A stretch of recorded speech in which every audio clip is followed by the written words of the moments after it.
saya berperan sebagai TNI AD.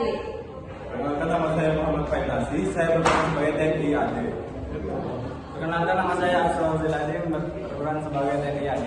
Perkenalkan, nama saya Yoga Chandra, berperan untuk mahasiswa. Perkenalkan, nama saya Muhammad Nabi Idris, berperan sebagai tokoh politik. Perkenalkan, nama saya Muhammad Ismail Maulana, berperan sebagai Soekarno. Perkenalkan, nama saya Dito Firmansyah, berperan sebagai tokoh politik. Perkenalkan, nama saya Wildan Abdullah, berperan sebagai Soeharto. Perkenalkan, nama saya Melisa, berperan sebagai narator.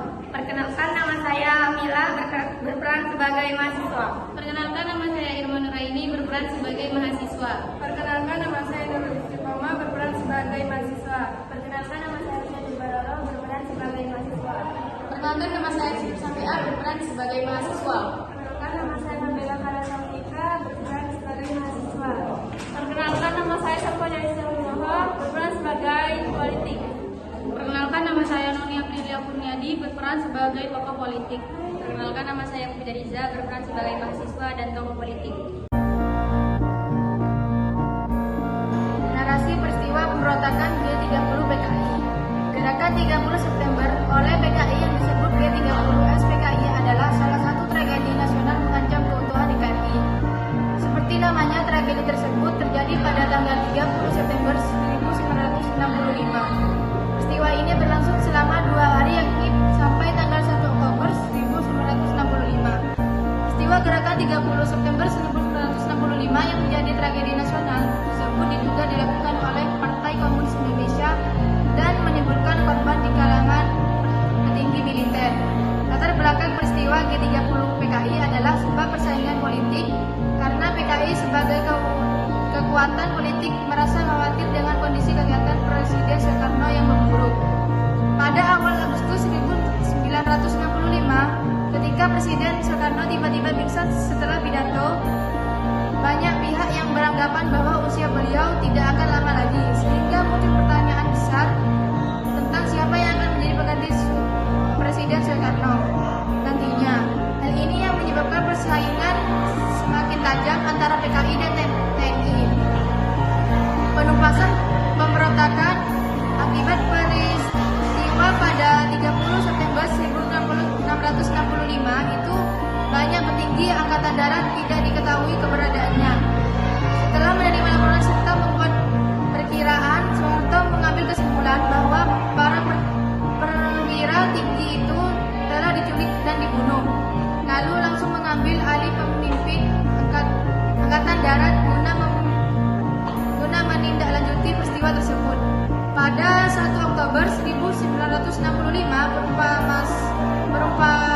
perumpasan pemberontakan G30 PKI pun dimulai. TNI berusaha menetralisasi pasukan-pasukan yang menduduki lapangan Merdeka.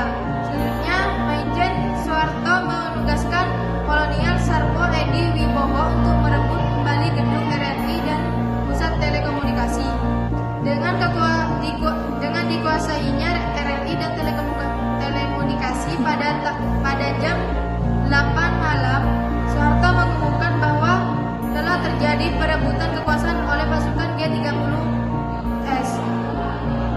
Diumumkan pula bahwa Presiden Soekarno dan Menko Hankam Kasat Jenderal A.H. Nasution dan keadaan selamat. Pada 2 Oktober 1965, operasi berlanjut ke kawasan Halim Perdana Kusuma. 4 pasukan G30S mengundurkan diri dari kawasan Monas kawasan. Pada tanggal yang sama, atas petunjuk polisi Sukitman yang berhasil lolos dari penculikan PKI, pasukan pemerintah menemukan lokasi jenazah para perwira di lubang sumur tua yang disebut lubang buaya. Pada 4 Oktober 1965 dilakukan pengangkatan jenazah tersebut. Pada keesokan harinya dimakamkan di Tanah Makam Pahlawan Kalibata, Jakarta. Para perwira yang gugur akibat pemberontakan ini diberi penghargaan sebagai pahlawan revolusi. Awal pemberontakan, peristiwa G30S PKI terjadi selama 2 hari 1 malam, yakni 30 Oktober sampai 1 Oktober 1965. Pada tanggal 30 September 1965 koordinasi dan persiapan selanjutnya pada tanggal 1 Oktober 1965 di ini hari kegiatan pelaksanaan pendidikan dan pembunuhan. Upaya penumpasan terus dilakukan, rakyat Indonesia terus membantu dan mendukung penumpasan tersebut. Demokrasi anti PKI berlangsung di Jakarta.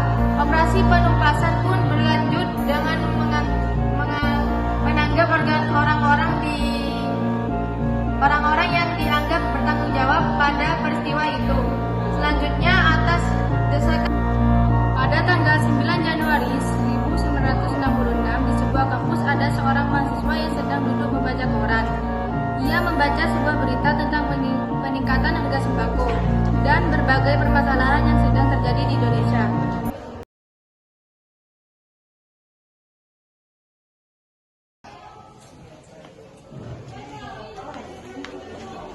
Lihatlah kawan, lihatlah ini. Apa yang harus kita lakukan? Masa iya kita sebagai mahasiswa harus berdiam diri saja? Kita harus ikut andil dalam masalah ini. Ya benar, aku punya saran. Bagaimana kita mengumpulkan semua mahasiswa untuk bergabung dengan kita? Iya benar tuh. Baiklah kalau begitu, biar aku saja yang menginformasikannya ke mahasiswa.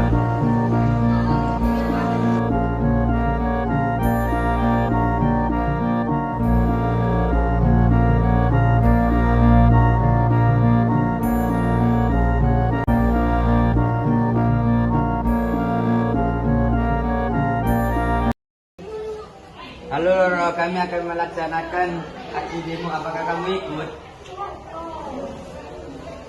Baiklah, saya akan ikut.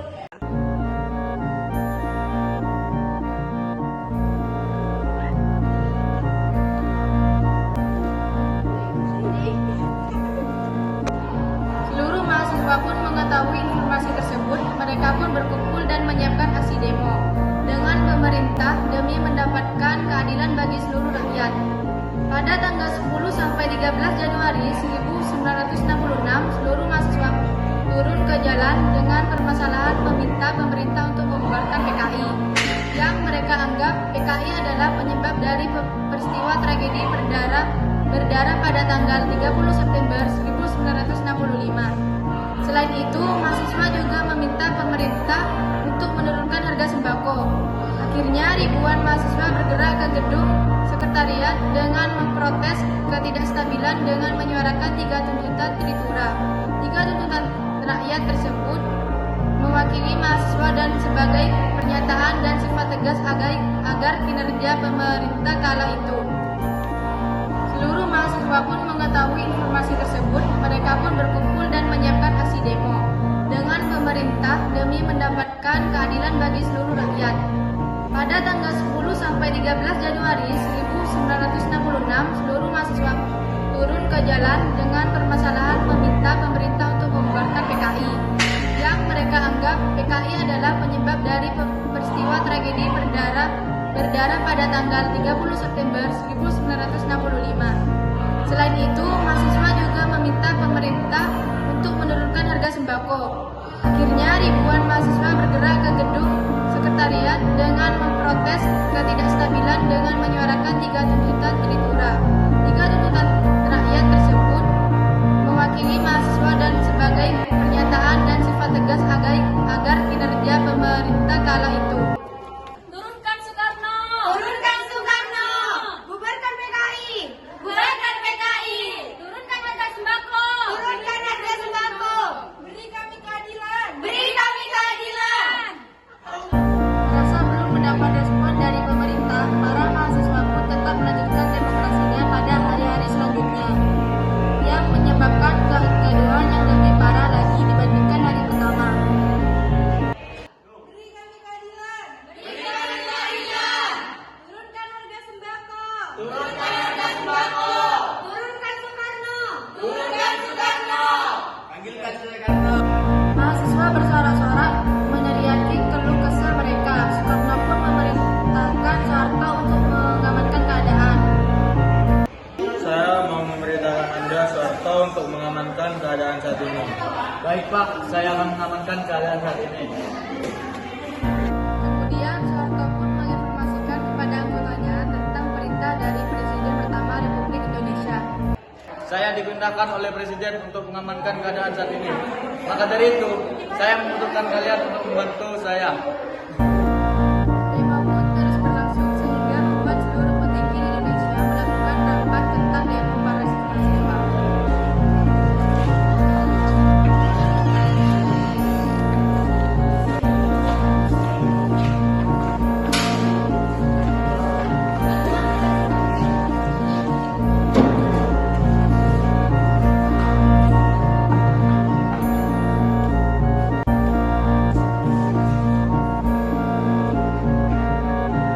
Apakah kalian sudah mendengar dan melihat kejadian yang terjadi saat ini? Mahasiswa sudah menyampaikan aspirasi. PKI sudah saya bentuk dalam sebuah kebijakan untuk memiliki ikatan terhadap rakyat kalian. Kalian harus bersabar, serahkan semuanya kepada saya. Namun sampai kapan kita harus bersabar? Masalahnya harus segera diselesaikan. Ya benar, permasalahan ini harus ada titik terangnya. Saya akan segera menyelesaikan masalah ini. Hal yang harus tetap terjaga, jangan sampai pertumpahan darah terjadi dalam demo ini. Lalu bagaimana dengan masalah perekonomian sekarang? Tentang perekonomian sekarang, saya sedang mengutus orang TNI untuk mengatasinya. Dan juga saya telah mengumumkan bahwa harga sembako harus diturunkan dalam tempo 3 bulan ini. Kalian jangan ikut mengadu domba dan ikut berkerumun di tengah-tengah mahasiswa. Kalian juga jangan ikut mengadu domba. Janji-janji yang tak kunjung ditepati oleh pemerintah menyebabkan para masyarakat dan mahasiswa kala itu menjadi geram. Namun demokrasi ini berakhir dengan bentrok antara mahasiswa dan resismen Cakrabirawa. Karena bentrok dan aksi demo yang tak terkendali, resismen Cakrabirawa pun melepaskan tembakan. Arif Rahmat, salah satu mahasiswa yang mengikuti demo pun tertembak hingga meninggal.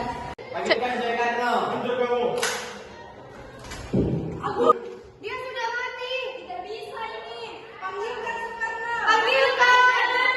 Panggilkan. Gugurnya Arif Rahmat Hakim lantas dikenal sebagai pahlawan ampera atau amanat pemberitaan rakyat. Karena permasalahan yang semakin memanas, rapat kedua di Istana Presiden pun dilakukan kembali guna mendapatkan titik terang dalam permasalahan yang sedang terjadi. Panggilkan para menteri. Baik, Kak. Sekarang kita harus memikirkan bagaimana cara agar para mahasiswa puas dengan negerinya sendiri. Mungkin kita harus menuruti permintaan mereka untuk membubarkan PKI. Baiklah, saya akan mengumumkan pembubaran PKI dan menurunkan harga pokok di hadapan para mahasiswa. Presiden Soekarno akhirnya mengumumkan di hadapan mahasiswa tentang pembubaran PKI dan penurunan harga pokok.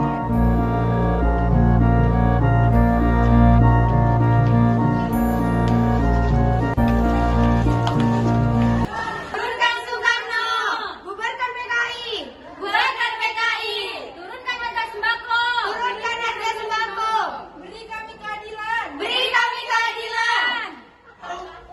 Saya Soekarno, selaku Presiden Republik Indonesia, dengan ini mengumumkan bahwa PKI telah dibubarkan, harga sembako akan diturunkan, dan Dwi Kora akan dihilangkan. Dengan ini, saya menyatakan bahwa pembubaran segala bentuk organisme yang terbentuk selama demo ini berlangsung.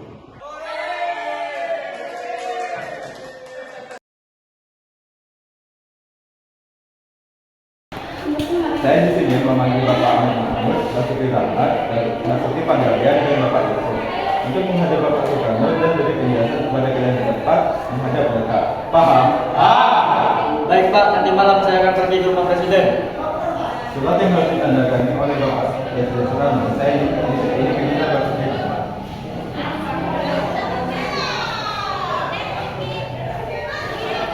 Kalian bertiga siap untuk menerima Basuki Rahmat nanti malam. Paham?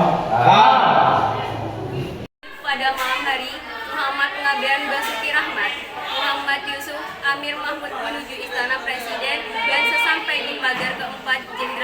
disambut oleh Soekarno.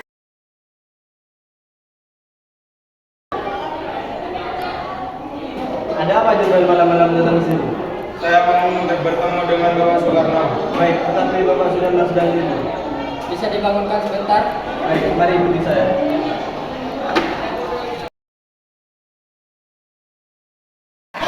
Bukan, ada apa? Dapat tinggal di Bapak. Siapa mereka? Jenderal Yusuf, Jenderal Basuki Rahmat, Jenderal Mahathir dan Jenderal Ahmad. Kenapa mereka malam-malam datang ke sini? Kenapa tidak baru saja? Tidak tahu, tidak mereka menunjukkan kamu. Baik, silakan dulu. Saya datang ke sini untuk memberikan surat dan meminta tanda tangan dari Batu Kala. Apa-apaan ini? Ini surat pemerintahan, bukan surat kepresidenan. Untuk mempersingkat waktu dan semakin sempit, sebaiknya ditandatangani saja, Pak. Apa-apaan ini? Sudah, baiklah kalau saya sudah tangan sekarang ini.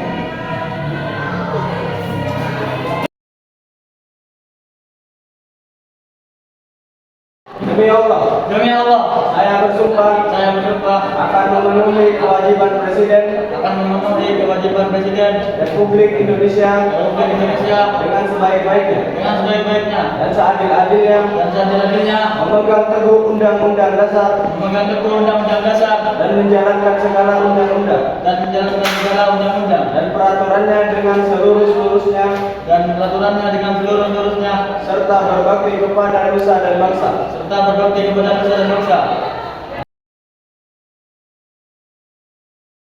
Narasi Orde Baru.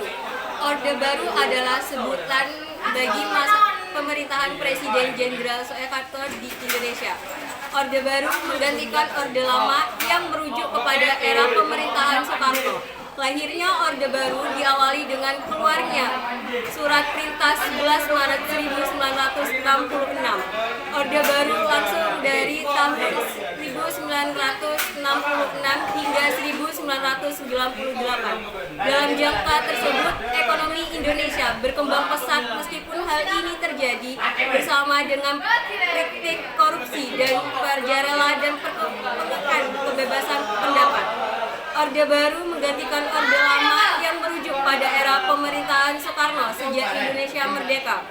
Kemunculan Orde Baru ditandai dengan dibentuknya Tritura atau Trituntutan Rakyat yang merupakan ide perjuangan angka 66 kami, Kesatuan Aksi Mahasiswa Indonesia. Ketentuan ini bertambah banyak karena sikap Presiden Soekarno yang bertolak belakang dengan aksi mereka. Puncaknya peristiwa G30S atau PKI membuat kepercayaan rakyat Indonesia terhadap Presiden Soekarno menurun. Super Semar awalnya mulai terbentuknya mengeluarkan surat perintah kepada Letjen Soeharto yang dikenal sebagai Super Semar. Dalam surat tersebut, Soekarno menunjukkan Soeharto melakukan segala tindakan demi keamanan, ketenangan, dan kestabilitasan politik. Super Semar menjadi titik awal perkembangannya kekuasaan Orde Baru yang berlangsung dari 1966 sampai 1998. Dalam jangka waktu tersebut, perbangunan nasional perkembangan pesat. Sistem pemerintahan pada masa Orde Baru adalah presidensial dan dengan bentuknya pemerintahan republik dan Undang-Undang 1945 sebagai dasar konstitusinya. Dalam masa ini terjadi banyak perubahan politik dan ekonomi di sektor perekonomian perkembangan pesat meskipun dibarengi dengan praktik korupsi. Lewat beberapa kebijakannya, politik dan ekonomi negara juga bertambah kuat. Namun, kondisi ini menurun ketika terjadi krisis moneter pada 1997. Krisis ini adalah yang membuat pemerintah kehilangan kepercayaan rakyat sehingga Soekarno sebagai presiden mengundurkan diri pada 21 Mei 1998. Mundurnya Soeharto sebagai presiden Indonesia resmi mengakhiri kekuasaan Orde Baru. Terima kasih.